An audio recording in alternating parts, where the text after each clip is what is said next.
introduce Christian Gullette, whose book, Coachella Elegy, I love.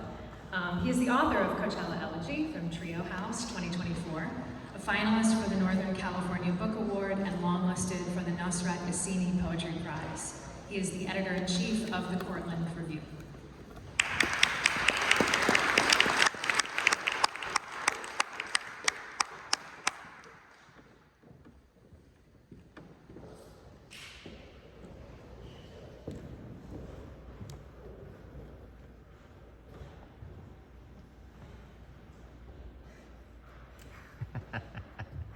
Hi everyone. Everyone hear me all right? It's a pleasure to be here with all of you. Thank you to Smartish Pace and 32 Poems and Barrel House. It's especially meaningful for me to read here and be invited by Smartish Pace in particular because I grew up in Baltimore. Since I was 6 years old, used to drive by this church and always wondered what it looked like inside. And now I know. So I'm going to read 3 short poems from my book, Coachella Elegy, which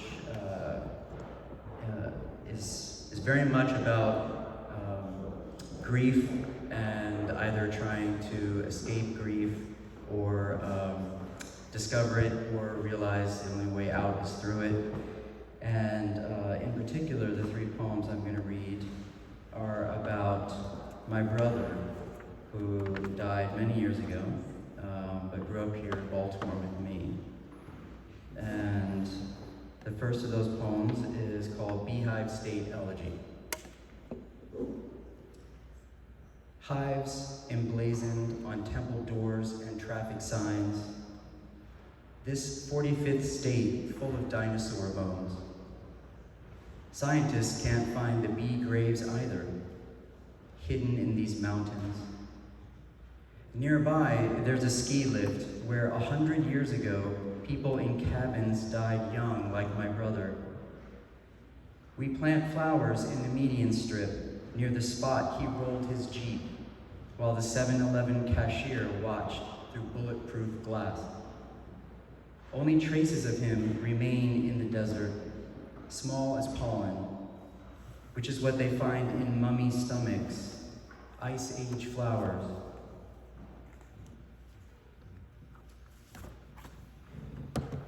So the next poem is actually a prose poem, even though most of my poems are short lyric poems. I wrote 3 prose poems that serve as the section dividers in the book. They're all called In Transit. And this morning when I was trying to figure out, do I have a poem about Baltimore, I realized, yes, I do. And this, for anyone who lives here, you'll recognize the Beltway, which is Highway 695 that circles Baltimore. And it always makes me think of my brother, Jeremy.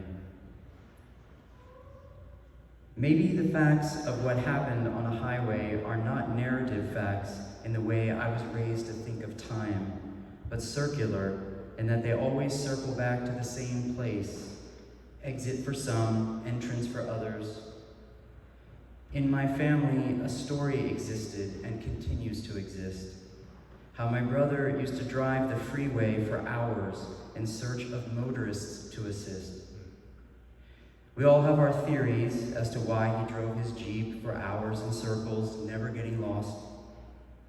On the Beltway, with its metaphorical human belly, driving the Beltway, I realize how it holds things up or keeps them from falling. And the final poem I'm going to read is one about my brother that always makes me laugh, actually, and about a mall. It takes place in a mall where we used to live, and it's called Rainbow Sprinkles Elegy. And I like remembering him this way. Because he can, my brother eats an entire bowl of rainbow sprinkles from the toppings bar. No ice cream. The menu is a giant cow on the wall. Sitting under its udder, we try to salvage things. We could also order mozzarella sticks, which he does, another thing about him that irritates me.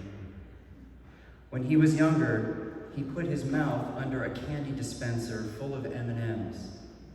They cascaded out of the store and into the mall and just kept going. Medications and special schools have yet to break his impulse for pleasure. Something urgent inside him that none of us understand is about to detonate. I still haven't even come out. He sends me a letter from his boarding school in Utah and asks me to send him AA batteries. I have no idea what they're for.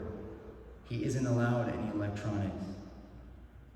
Thank you so much.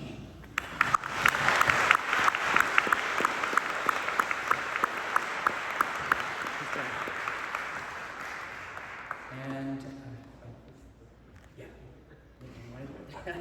I thought you were going to introduce something. No, I was just going to introduce the intermission. Oh, thank you, Christian. Thank you so much. Thank you. Beautiful reading, Christian. Christian has now read for us in a nightclub and in a church. He performs equally well in both venues. Maybe we'll get you to a strip club next year. Well, this is the first part of the reading, and we're going to take an intermission. I just want to give let's give a round of applause to the poets who read. That was fantastic.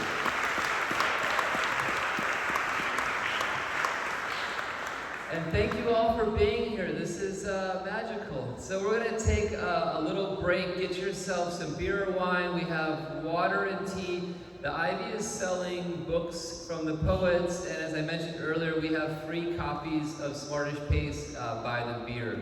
We'll see you in about 15 minutes.